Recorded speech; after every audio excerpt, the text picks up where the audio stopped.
I mean, I've always loved it, and I sound cheesy when I say this, but like a place to call home.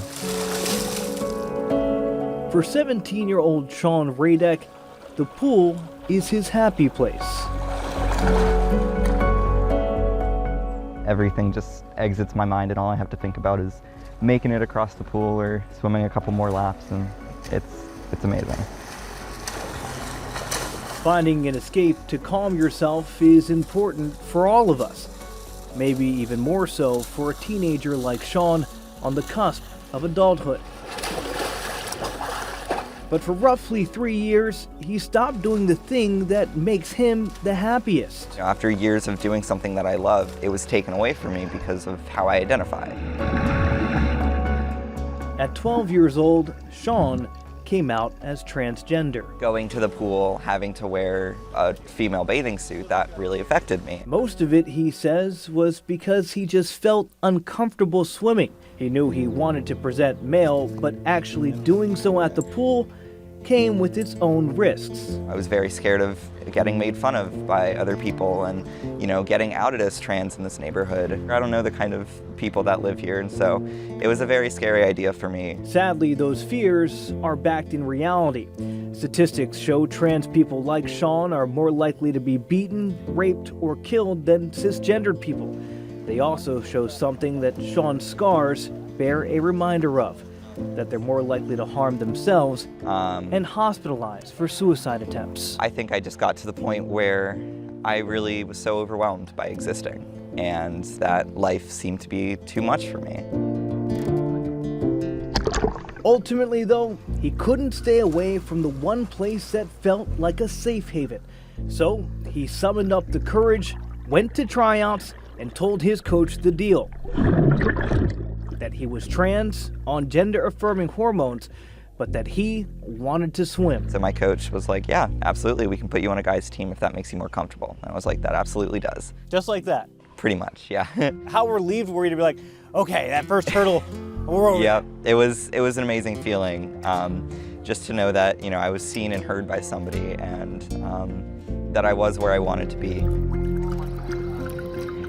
And just like that, Sean made his return to the pool, but this time with the tank top binder on, covering up what he didn't want the rest of the world to see. How did the kids on the team receive it? They didn't know, and I think that was the one thing that I was really happy about. Nobody knew that I was trans, nobody knew that I was different, and that to me meant a lot. For Sean, his high school doesn't have a swim team. If they did, he says he'd love to compete and plans to do so in college. But that's where things might get a little tricky. Here in the Carolinas, nationally, even internationally, the debate of who trans athletes should compete against has been gaining momentum. The main two questions being raised: is it fair and is it safe? I want all women to be able to compete on a level playing field. North Carolina State Senator Vicki Sawyer represents parts of Iredell and Mecklenburg counties. A former athlete and former girls softball, volleyball, and basketball coach, she defines her take on the matter as pro-women, not anti-trans. So as far as trans women, where should they be able to compete? I see that they are welcome to play any sport that's not women's. So whether that's a co-ed league or a league that's, men and co-ed, that's where they should be. Sawyer has drawn criticism from LGBTQ plus communities for her stance, but wants to make it clear. You don't hate trans people? No, gosh, no. No. Don't have anything against them, right? No, gosh, no, not a bit. She says her only mission is to protect women when it comes to their opportunities and their safety. Athletics at its core is one of the purest forms of competition, and that should be made level based on not only your hormones, but also, your abilities. When it comes to hormones and leveling the playing field, though, that's where it gets more complicated. Gender-affirming hormone therapy for transgender men and women can change things like body mass, bone density, estrogen, and testosterone levels to those similar of cisgender athletes. Let's say there's more research done and it proves that we still can't tell a competitive advantage from a research standpoint. Would that change your opinion at all? What I'm going to look at is real world, everyday examples, like the Carey woman, or like the young woman in Cherokee who got hurt, or like Riley Gaines, who couldn't get on the podium because a biological male took her spot. Those are real world examples. I don't know that research would change that. However, some medical professionals think it should. We have enough science going back now, into the 50s, 60s, 70s, 80s. HIV director and physician's assistant Wesley Thompson has been providing gender-affirming hormone care since the late 80s. Hello? He says after a trans person has been receiving hormones for 2 years, the playing field between trans and cisgendered athletes would be level across the board. There would not be a superiority of a trans woman competing with cis women after that period of time.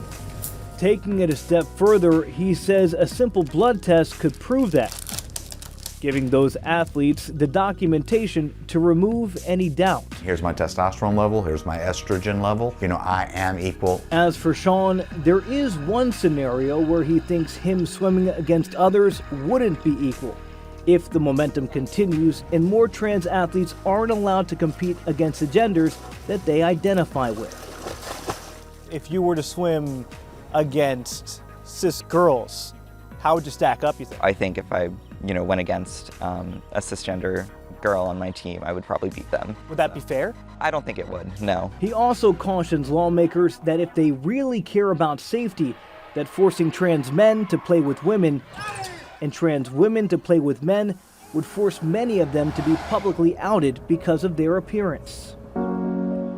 That is taking lives. And I don't know if they realize that yet, but something as simple as not allowing someone to be on a sports team, that is completely, and it's seriously so damaging to someone.